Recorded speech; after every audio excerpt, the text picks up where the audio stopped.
देखो page number 157 problem number 14. Mr. Sahil and Mrs. Manita were in partnership, sharing profit and loss in the proportion of 3:1 respectively. Their balance sheet as on 31st March 19 of their business was as follow. Library side में capital दिया आपको साहिल और वनीता का, उसके बाद में sundry creditor और general reserve. Asset में दिया आपको बिल्डिंग, स्टॉक, डेटर्स और cash. Dinesh is admitted as a partner in firm on following term. तो उन्होंने दिनेश को एडमिशन दी है पार्टनरशिप फर्म में.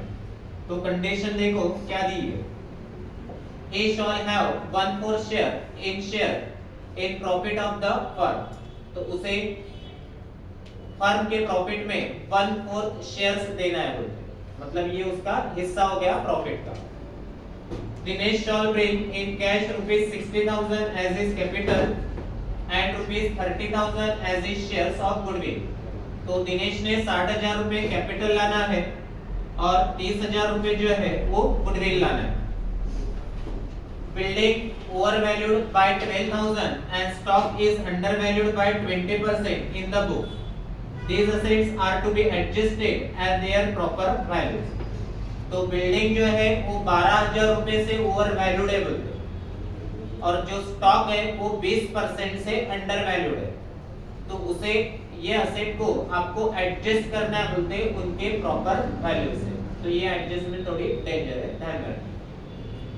तो टिक मार्क कर लो आप बिल्डिंग और स्टॉक के ऊपर. उसके बाद में provide reserve for doubtful dates rupees 1200 on debtors. तो आपको डेटर्स के ऊपर 1200 रुपए की आरडीडी की प्रोविजन करना है. तो डेटर्स के ऊपर टिक मार्क कर दो. You are required to prepare revaluation account, capital account of partner and balance sheet of firm after admission of Dinesh. तो आपको रिवैल्यूएशन अकाउंट, कैपिटल अकाउंट बनाना है पार्टनर्स का, और दिनेश को एडमिशन देने के बाद की बैलेंस शीट बनाना है. तो देखो हमने अकाउंट बना दिया रिवैल्यूएशन अकाउंट, ठीक है. इसे profit and loss adjustment account बोला जाता है, ठीक है. तो लेफ्ट साइड जो है उसे एज्यूम करना है सिर्फ आपको एक्सपेंस साइड, और जो राइट साइड है उसे एज्यूम करना है आपको इनकम साइड. एज्यूम करना है, राइट ही नहीं है, ठीक है. तो देखो हमने बनाया revaluation account, partners capital account और बैलेंस शीट बनाई है हमने आफ्टर एडमिशन ऑफ दिनेश, ठीक है. और ये हमने वर्किंग नोट का पार्ट बनाया है कैश ऑफ बैंक अकाउंट, ठीक है. तो देखो लायबिलिटी साइड के तीन आइटम, एक शेयर कैपिटल, मतलब sorry capital, share capital company बनेगा. तो कैपिटल, जनरल रिजर्व और प्रॉफिट एंड लॉस अकाउंट, ये तीन item capital account credit side, cash of bank account debit side, और बची हुई असेट और लायबिलिटी न्यू बैलेंस शीट. तो देख लो लायबिलिटी साइड में पहला आइटम दिया आपको कैपिटल. तो कहां पे जाता है capital? Partner capital account credit side, by opening balance या बैलेंस ब्रॉट डाउन के नाम से. तो साहिल का कैपिटल दिया आपको 90,000 और वनीता का दिया आपको 75,000. उसके बाद में दिया आपको सन्ड्री क्रेडिटर्स, ये जाते हैं लायबिलिटी में. तो सन्ड्री क्रेडिटर कितना है? 31,500. उसके बाद में दिया आपको जनरल रिजर्व, कहां पे आते हैं? कैपिटल अकाउंट क्रेडिट साइड, बार जनरल रिजर्व. तो टोटल दिया आपको 6,000 रुपीस. तो ये 6,000 में आपको साहिल का हिस्सा निकालना है और वनीता का. तो इनका रेशो देखो, प्रॉफिट शेयरिंग रेशो कितना दिया आपको? 3:1.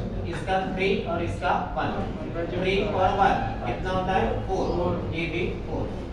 तो 4 बनता 4, 4 15 का 60 होता है, होता 15 चौक 60. तो 15 into 3 कितना? 45, मतलब 4,500 रुपए. और 15 into 1 50, मतलब ये 1500. क्या प्रॉब्लम?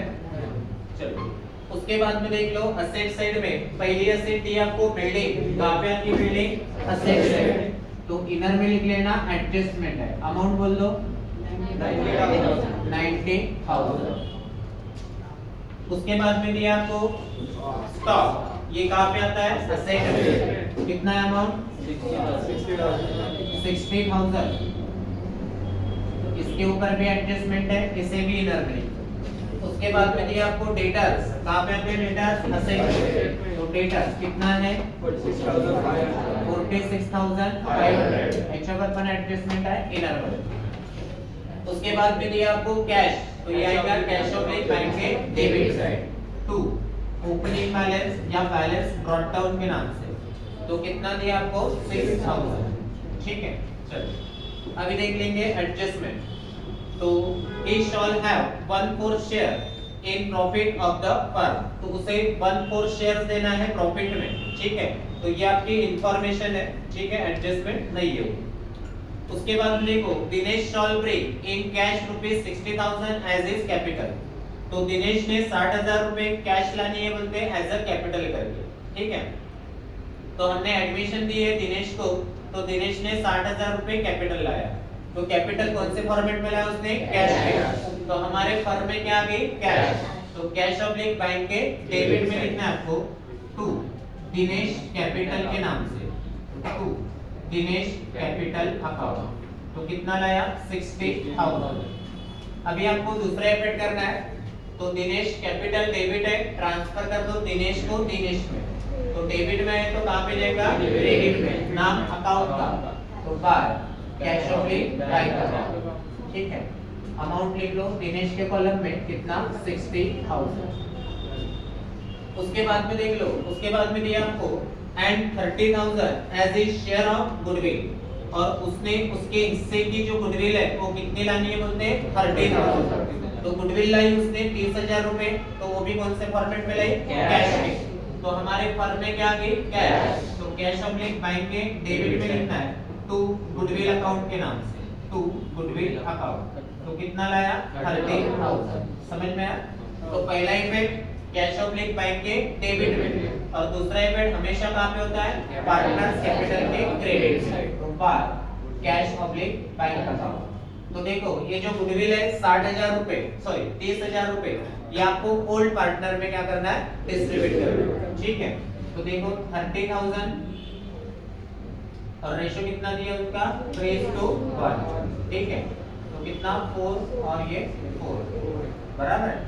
तो डिवाइड तो कर सकता मैं, 4 1 जा 4, 4 15 जा नहीं 4 7 15 जा 50 जा 3000 होते 750 into 4, तो कितना होता 3000 होते। ठीक है, तो जैसे जमता है वैसे करो आप, कोई प्रॉब्लम नहीं। तो 7 into 3 कितना होता है 7 3 21 2100, और 50 into 3 कितना होता है 150, 2100 और 150 कितना होता है 2250 होता है। और 752 into 1 कितना होता है 750। कुछ प्रॉब्लम इसमें, चलो तो 2000 30,000 है ना, तो 10 सॉरी मेरे को टीवी है करता, तो कितना 20,500 और ये कितना है 7,500। ठीक है, कुछ प्रॉब्लम इसमें नहीं। तो आपको डिवाइडेशन आता 30 को डिवाइड कर लेना 4 से, इनटू कर लेना 3 से, और एक बार 1 से। ठीक है, चलो ये हो गया। उसके बाद में देखो number 3, building over valued bye 12,000। तो जो बिल्डिंग दी है आपको वो ओवर वैल्यूड है बोलते हैं, कितने से 12,000 से। आपको ओवर वैल्यू मत करना है, मतलब ओवर वैल्यूएशन नहीं करना है, वो ऑलरेडी ओवर वैल्यूड है, उसको आपको प्रॉपर एडजस्ट करना है, मतलब उसकी जो राइट वैल्यू है वो आपको लिखना है। तो ये जो बिल्डिंग आपको 90,000 रुपीस दिख रही है, ये क्या है बोलते ओवर वैल्यूड है, मतलब ऑलरेडी 12,000 रुपए से क्या है बोलते ज्यादा है, तो उसको आपको प्रॉपर वैल्यू में लाना है। तो ये 12,000 रुपए से ज्यादा है तो आपको प्रॉपर वैल्यू होना, मतलब ओरिजिनल वैल्यू। तो 12,000 रुपए क्या करना पड़ेगा, तो लेस क्या डेप्रिसिएशन। ठीक है, तो कितना समझ में आया।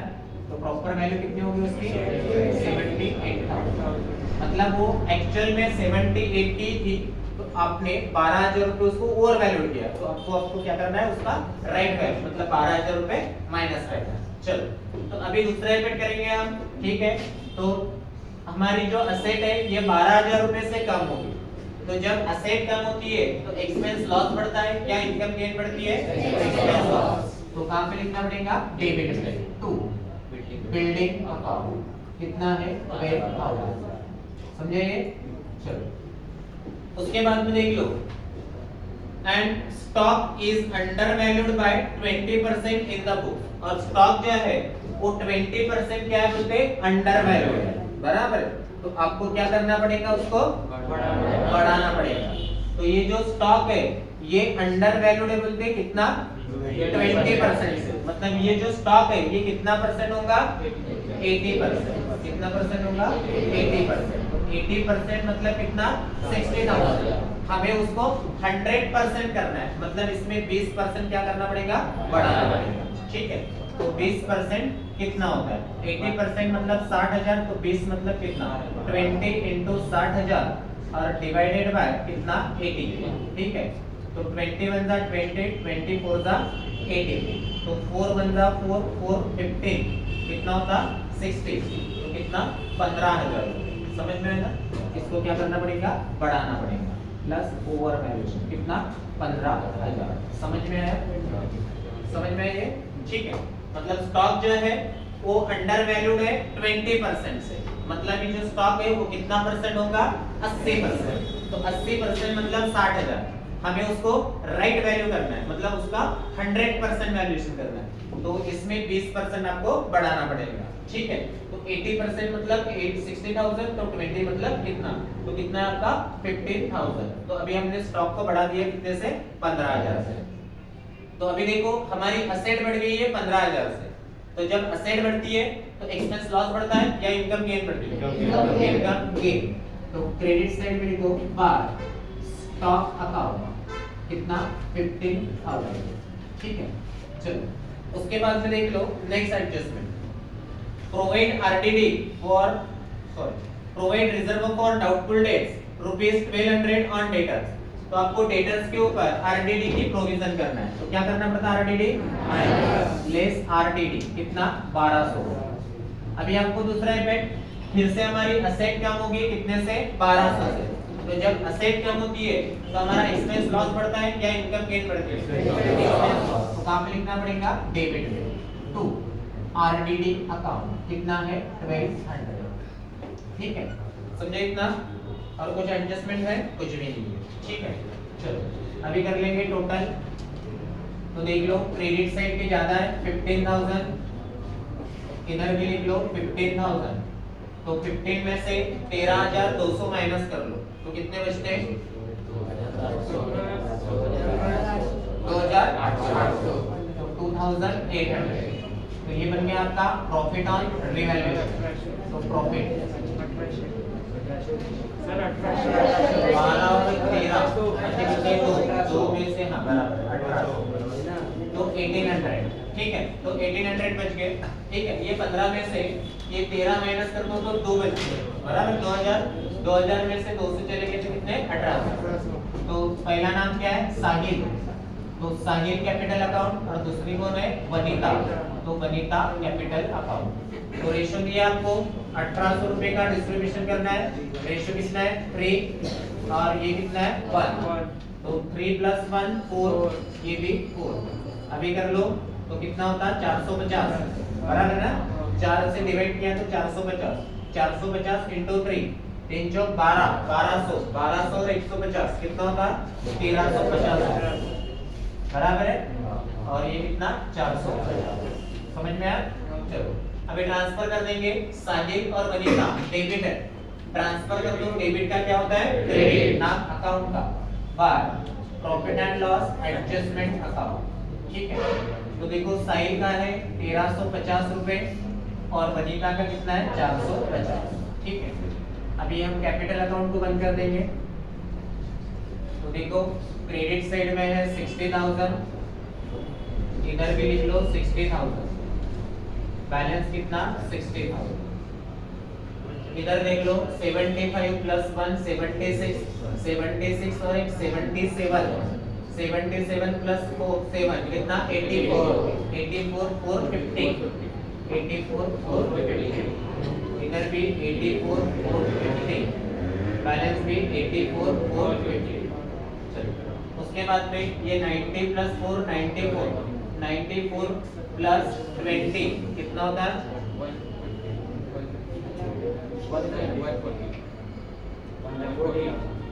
114 बराबर है। 114 प्लस 2 116 117 118 118 350 1,18,350 बराबर है ना टोटल? 1,18,350 बैलेंस 1,18,350 यहाँ पे आपका क्लोजिंग बैलेंस।